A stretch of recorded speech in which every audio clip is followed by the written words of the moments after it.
Professora, a senhora falou no primeiro bloco dessas matrizes curriculares da prova. Quais matrizes são essas? Em que pé que está essa discussão em torno dessas matrizes? Este foi um dos principais pontos que as entidades conseguiram negociar com o Ministério da Educação, porque essa prova está sendo elaborada, organizada pelo Instituto Nacional de Estudos e Pesquisas Anísio Teixeira, o INEP, e por isso, e portanto, dentro do INEP, foram elaboradas essas matrizes a partir da contribuição de consultores, pesquisadores da nossa área. Mas isso foi feito de uma maneira coordenada pelo INEP, por seus funcionários, enfim, pelos seus técnicos.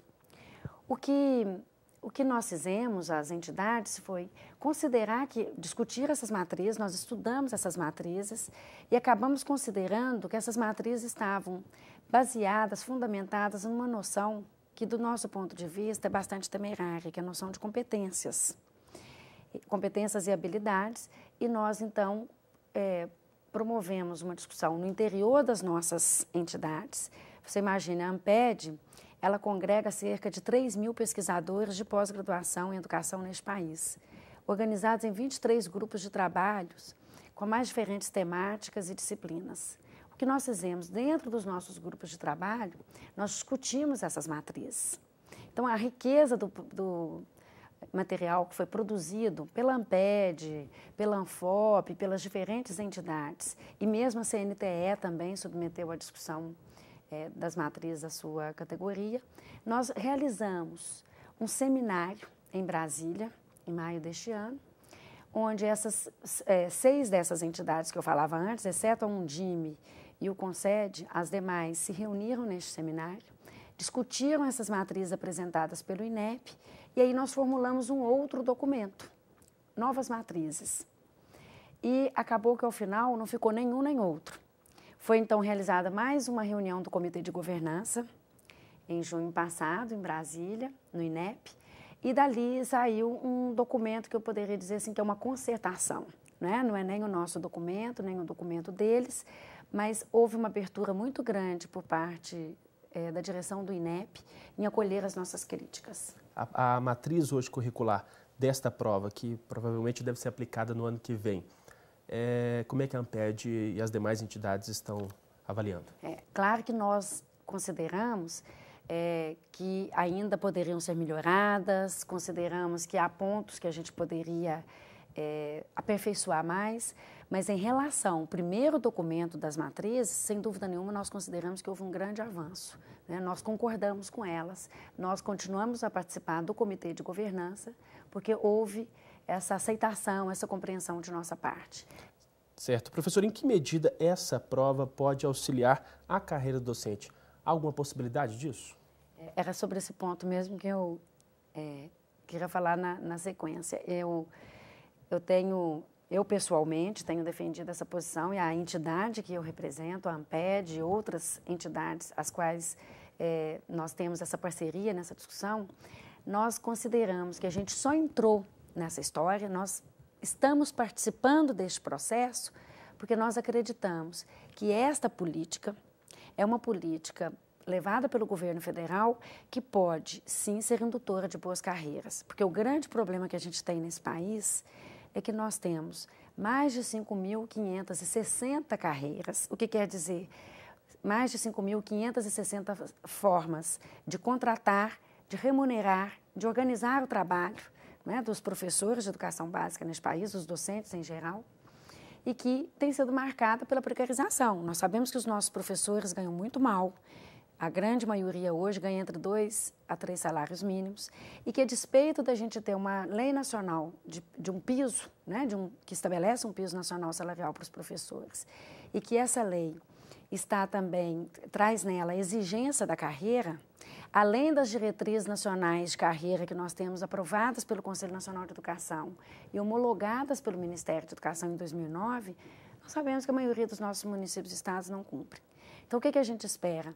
Que com essa assistência técnica que o Ministério da Educação, por meio do INEP, espera poder prestar aos municípios e estados, esses municípios e estados que vão aderir a esta prova possam, como contrapartida, ou sejam exigidos deles como contrapartida, boas carreiras. É isso que a gente está apostando.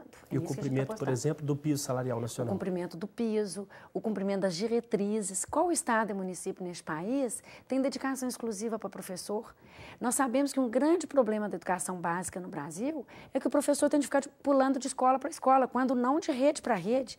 Vocês sabem que muitos dos professores da rede privada, os professores que são da base do Simpro, são também professores de rede pública, né, que precisam trabalhar em 2, 3 escolas ou em 2 redes para complementação salarial. O que a gente quer é que neste país nós tenhamos boas carreiras, que vinculem o professor a uma escola, para que ele também possa estabelecer maiores vínculos com o seu trabalho, com os seus alunos. Pois é, professora, sobre isso o Ministério da Educação disse que a prova, aliás, pretende contribuir para que os alunos tenham professores em melhores condições de exercer a profissão, né, e com mais qualificados. Não estariam faltando, a pergunta que eu faço à senhora, não estariam faltando ações mais estruturais, professor, para garantir isso, não somente um exame? Exatamente. O exame para nós é só um instrumento. Por quê? Porque ele não é, na realidade, não é nem exame nesse caso, é a prova, não é? Não é só prova.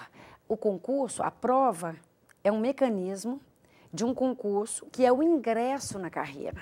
Então, quando a gente vai pensar a carreira, a gente tem de pensar em ingresso, promoção e destino. Uma carreira não existe sem destino. A palavra carreira vem daí. Você tem de pensar que você pegou o trem na estação e que ele vai chegar em algum lugar.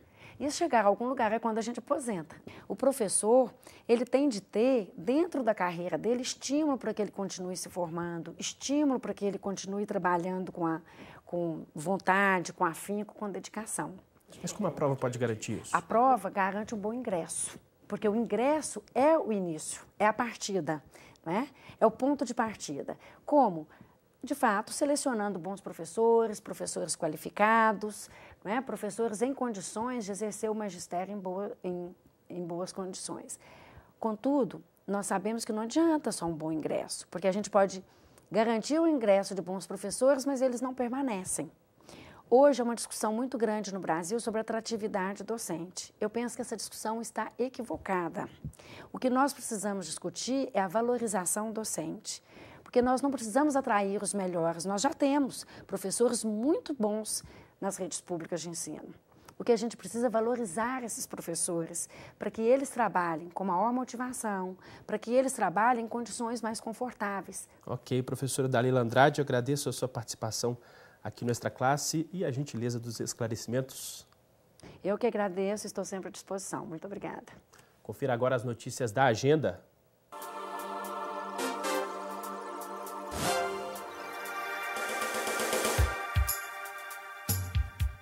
O Simprominas promove este mês a mostra especial Africanidades. Nesta terça, 13 de setembro, às 7 horas da noite, será exibido o filme Acácio, no Cineclube Joaquim Pedro de Andrade.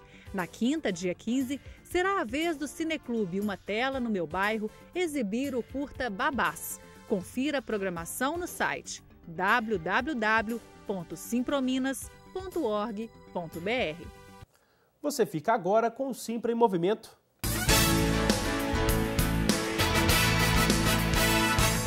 O Simprominas ganhou uma ação judicial coletiva movida contra a Newton Paiva. Ao todo, 580 professores da instituição de ensino serão beneficiados. Os valores são relativos ao pagamento do adicional noturno, que a escola deixou de efetuar entre os anos de 2005 e 2008. A partir do momento que a Newton Paiva mudou de mantenedora, isso por volta de 2007, final de 2007, princípio de 2008, a nova mantenedora começou a pagar o adicional noturno, que antes não era pago, e conversando entre nós, da diretoria do Simpro, nós achamos por bem fazer a substituição processual e entrar na justiça para não prescrever o passado. Porque, na verdade, né, nós, por exemplo, eu que trabalho há 24 anos na Newton Paiva, eu já tinha perdido 20 anos, né, de adicional noturno. e assim vários outros professores. Com isso, nós conseguimos estancar essa perda e recuperamos. A diretoria do sindicato destacou que a decisão é uma vitória dos professores e que é preciso continuar na luta em defesa da manutenção dos direitos da categoria. Então é importante que em cada escola, onde o trabalhador e o professor leciona a partir das 22 horas, que a gente tenha o direito consagrado na legislação em cumprir e o pagamento desse adicional noturno, porque é direito do professor e a escola precisa pagar esse direito. Mais informações sobre a ação podem ser obtidas no Departamento Jurídico do Simprominas, pelo telefone 31 15 30 14. A gente fica por aqui, mas para saber mais sobre o Sindicato dos Professores, é só visitar o nosso site. Sua participação é muito importante.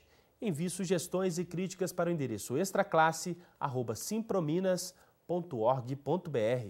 Um grande abraço e até a próxima semana.